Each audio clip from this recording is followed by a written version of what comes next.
Nearly 20% of teenagers will experience depression before they reach adulthood. And while a recent study found the rates of diagnosis and treatment have decreased among young people, many parents still worry their teen may be silently suffering from depression. For more on this, we turn to ABC News medical editor, Dr. Tim Johnson. Dr. Tim? Thank you, Tanya. And with me to talk more about this very important issue is Dr. Michelle Borba, who is an educational psychologist, parenting expert, and author of the big book of parenting solutions. Boy, do we need that. Welcome to the program. Yeah.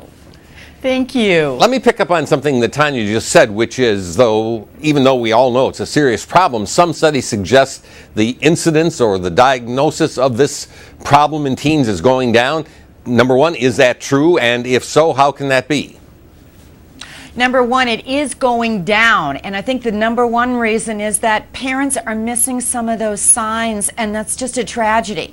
We're looking at 1 out of 12 of our kids, now teens, who are going to be facing with depression, which just behooves us to be a little more savvy and to be a little more informed.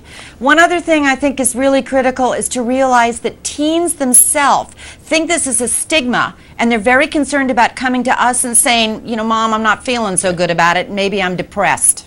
So we'll get to that problem of communication, but the obvious question that all parents ask is, how can I tell when my teen is depressed versus the normal turmoil of adolescence? The number one is you've really got to know your child, and what your child's normal is. I mean, every kid's going to have their irritable moments, and every kid's going to pull back.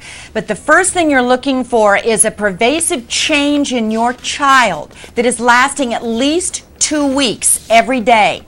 There's also some signs that we need to look for, and 89% of parents say they don't know these signs. So if we look at them, we can be aware of them. Let's run through them. Okay, number one is I want you to look for really a pervasive feeling of moodiness that just lasts forever. It's not that, moody in the morning. And or really, really irritable. Not just the one day, but constant.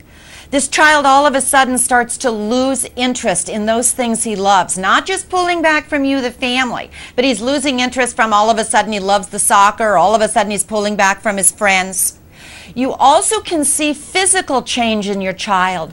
Perhaps, but not always, he could be losing weight or changing in his appetite, or he's gaining too much all of a sudden. Sleep.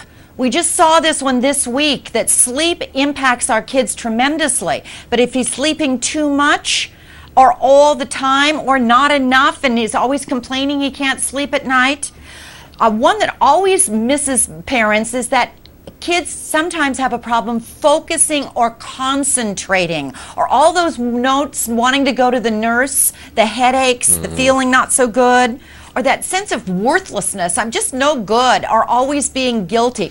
Now, every child's going to have a couple of those. You're looking for the trend. And as you say, you're looking for a major and persistent change from your child's normal. Yes, that's going to last every day for about 2 weeks. Now, the next question then is, how do you begin to talk to a child about this problem? As you say, they regard it as a stigma, tough enough to talk to teens anyway. How do you talk about this subject to them? You've got to open it up. And the simplest way you can open it up is just simply say, you know what, you've been looking so sad lately, or I'm very concerned. I think maybe you're depressed. Now, very often we get concerned about how my child is going to feel about that. When we talk to our teens, very often they are relieved that we're the ones that have brought this up. So start with it. If you can't open it up, then get good old Uncle Harry or somebody this child really is feeling trustworthy about to say, you know, I've got a note from the doctor, or I'm going to be calling the doctor. Let's do something about it, because this is treatable. And using a pediatrician or family doctor, if the child has the relationship, is often a good way to go.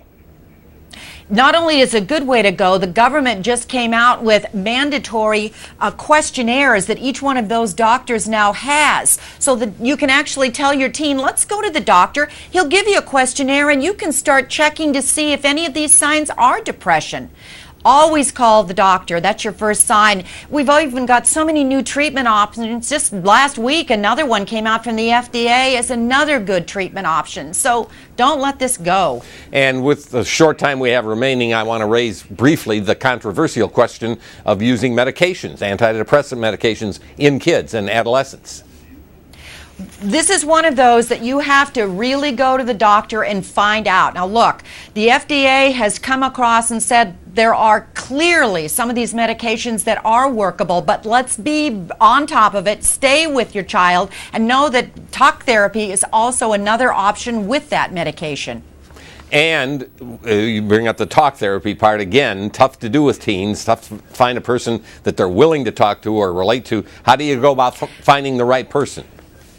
The right thing is you very often can call up and sort of just interview these doctors themselves.